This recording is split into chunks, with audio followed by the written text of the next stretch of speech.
Hello everyone! Ngayon ay magluluto ako ng pansit sotanghon. Dito ako ngayon sa aking dirty kitchen kasi maganda ang weather ngayon. Meron akong mga ingredients dito. Meron akong bawang, sibuyas, chicken. Itong chicken yung tira naming ginawa kong baked chicken at saka meron akong Chinese sausage, meron akong shrimp, meron akong bell pepper, red bell pepper, meron akong celery, yung dahon ng celery, at saka ito pa yung celery at saka carrots, kinat ko ng julienne, and then meron akong cabbage, meron akong lalagyan ko ng pork at saka yung taba-taba. Masarap yun pag merong taba-taba. Meron paminta. Meron akong paminta. Meron akong chicken bouillon. Kunti lang ilalagay ko. Meron akong pampalasa yon. Meron akong oyster sauce. And then, soy sauce. Yung Kikkoman soy sauce. Okay, umpisa. Okay. Umpisa na natin ang paggisa ng mga ingredients. So, ito yung aking mga ingredients. So, lagyan. Umpisa na natin ang paggisa na. Ilagay ko muna itong pork, yung taba-taba. Palambutin ko muna. I-spray ko muna siya. Kunti lang.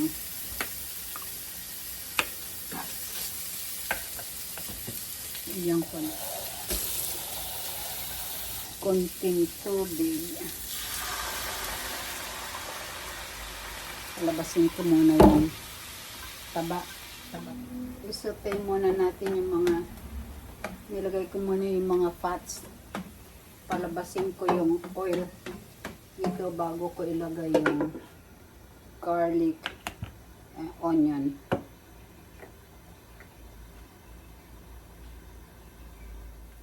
Kasi lalagay ko na. Ayun na ba? Ano na to, yung taba-taba, nagmantika na siya.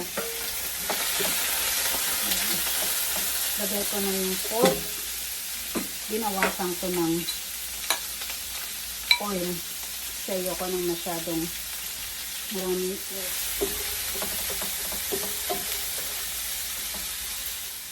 Sibuyas.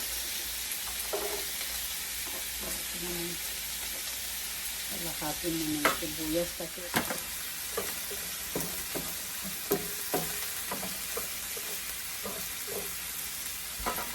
ganito ng konti.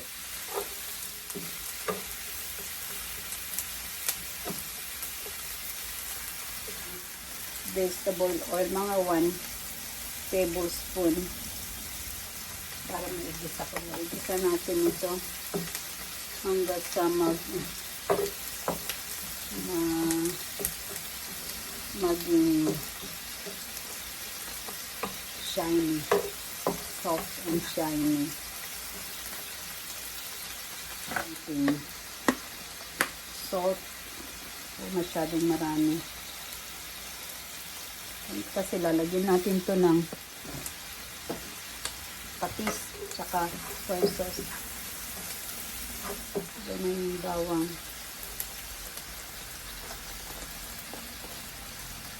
Sabi ko yung iba kasi gagamitin ko rin pang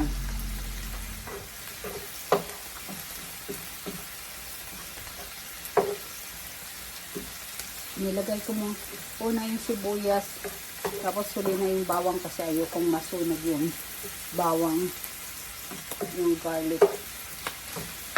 So, lagyan na natin habang ginigisa yung karne. Lagay ko na yung anato powder.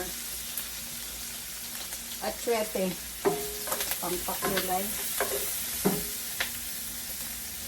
Lagay mo na para magkulay yung noodles pag niluto mo. Pag niluto ko yung noodles niya. So, igisa. And then, meron ako ditong ng konting shrimp. Yung iba pang topping ko yan para lang meron siyang lasa.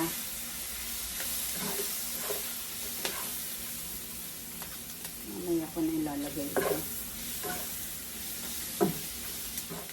Tapos, palambutin muna natin yung karne.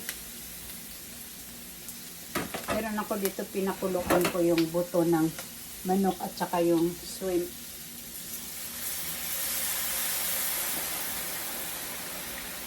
Nilagay ko sa blender yung mga ulo ng shrimp.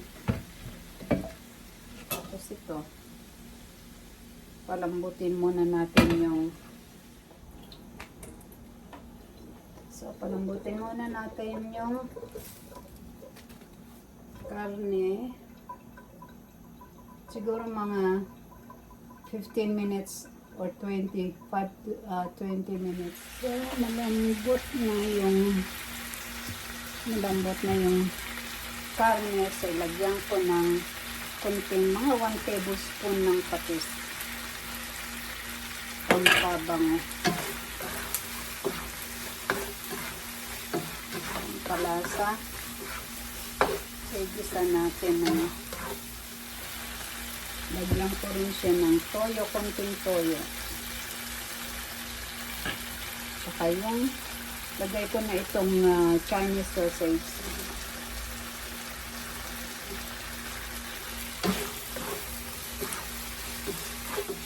Saka yung chicken. Itong chicken, ilagay ko na rin. Haluin natin haluin siguro mga 5 minutes ito. Lagyan natin ng paminta.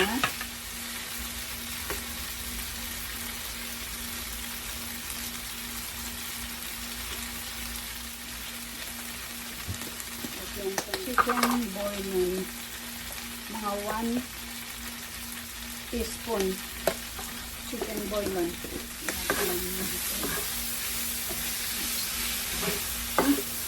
Sarap ng amoy. Ang bango. Tikman ko. Tama na yung alat niya. Bago ko. Kahit ulahin mo ng ganito, masarap na.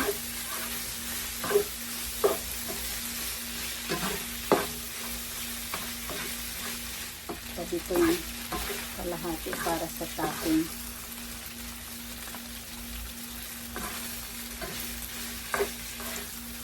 Igisa ko na yung shrimp dito sa side.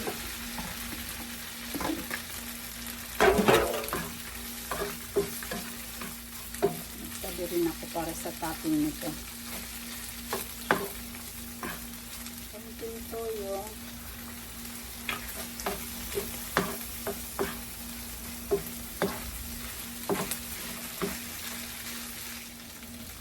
Ito yung kalahati para sa topping.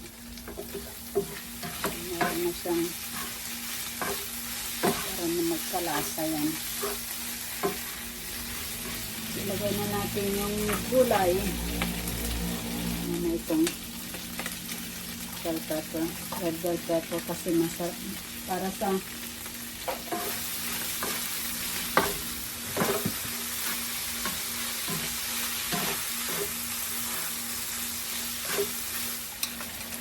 pinakuluan kong shrimp at saka chicken.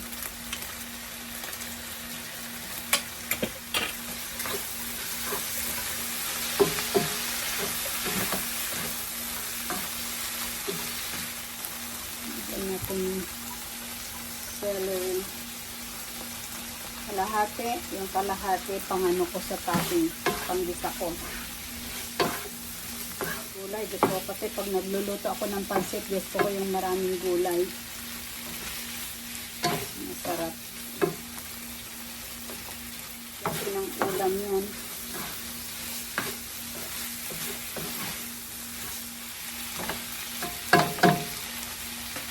Tikman ko. Tikman ko ulit.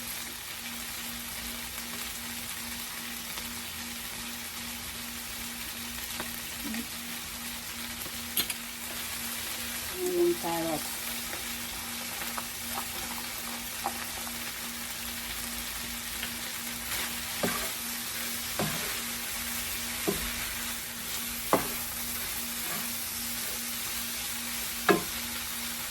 Konting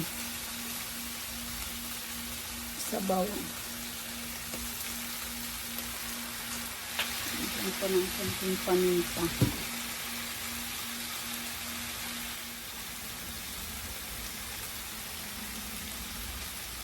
Yung gulay, half cook lang yung gulay.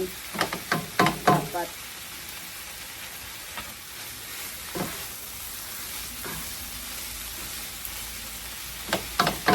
Okay ko yung cabbage.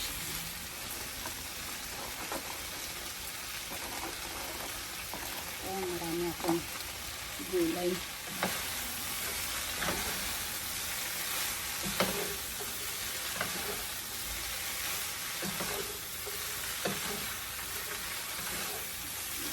Ng konting sabaw.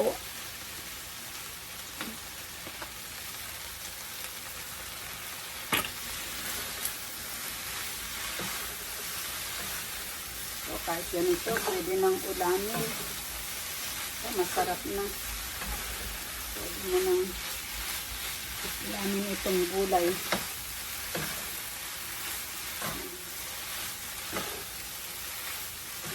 Ngayon, naluto na yung cabbage. Then, ito, linog. Then, we fry it again. Yung lasa, yung alat kung okay na. Mainit. Patayin ko muna.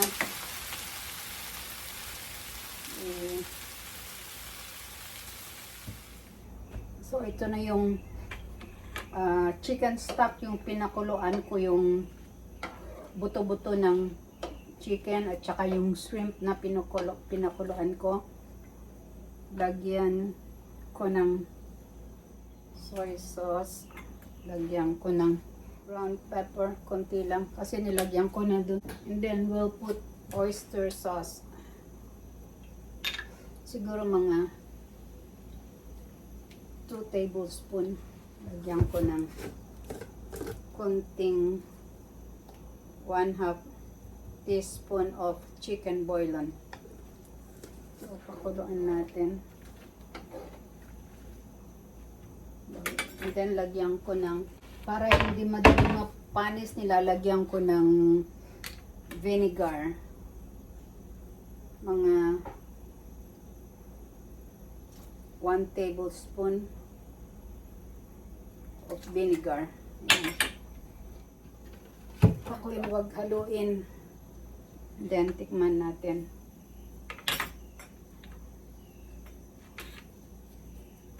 Okay, tikman ko. Kung yung lasa niya, okay na.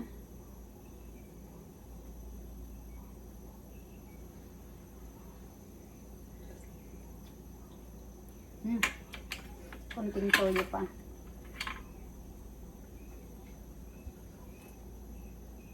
Lagay ko na yan. Tsaka konting oyster sauce.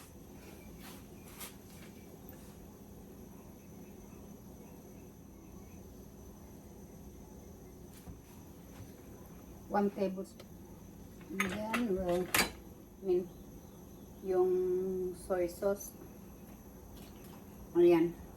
Okay, so ilagay na natin yung sotanghon.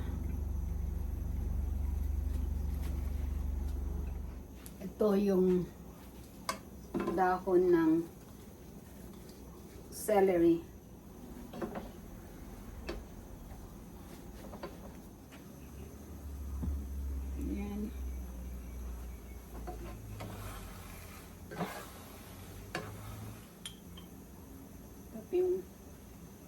Pinakuluan ko na chewet ito. Mga 1 teaspoon. Okay, lutuin natin ito ng mga 5 minutes. Ito.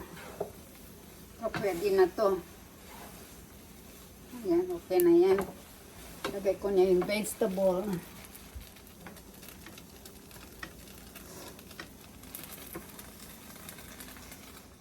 Ito, pwede na. Lagay ko na lahat yung sahog niya. Tikman ko ulit. Tikman ko ulit. Okay na yung lasa. Mainit. So good. It's so good. Ito sa loob.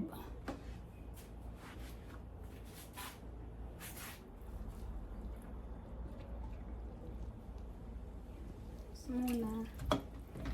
Igasan ko muna yung mga ginamit ko and then lulutuin ko yung pinaka-topping. Kaya pag ganito magandang panahon, dito ako nagluluto sa aming dirty kitchen. Ayan. Okay na. Ngayon magluluto ako. Luluto ko ngayon yung topping. Bawang muna.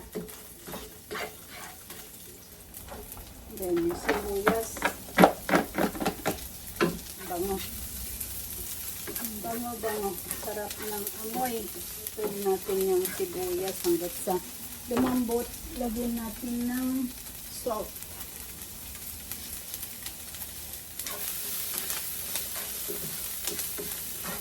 Ito yung meat. Yung sinave ko na pork, chicken, at saka shrimp.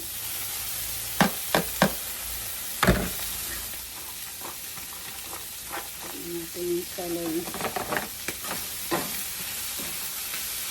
Lagyan natin ng paminta. Kunti lang. Ang paminta. Ano na yung lasa niya. Kung hindi, dagagyan natin ng soy sauce.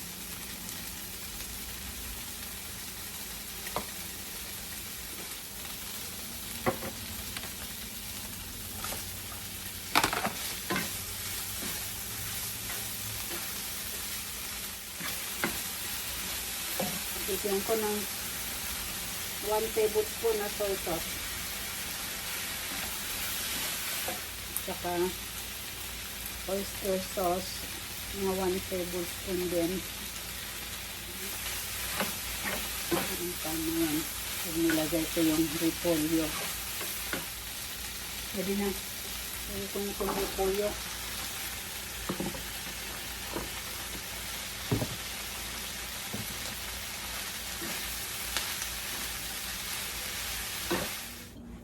Ito na yung pang-topping natin.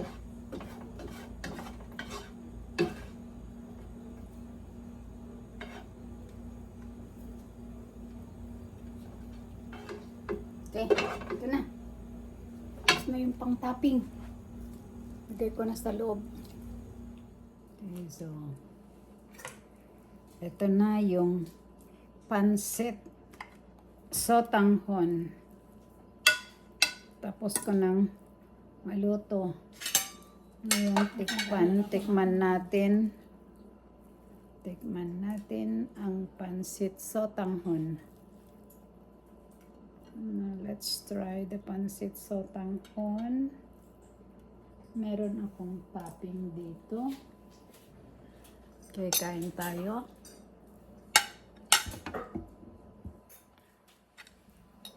Kain tayo ng sotanghon.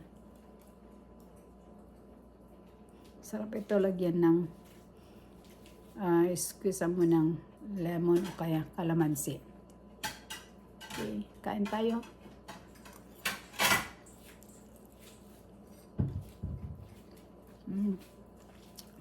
Masarap. Tsaka yun, lasa mo yung nilagay kong kahit konti yung shrimp.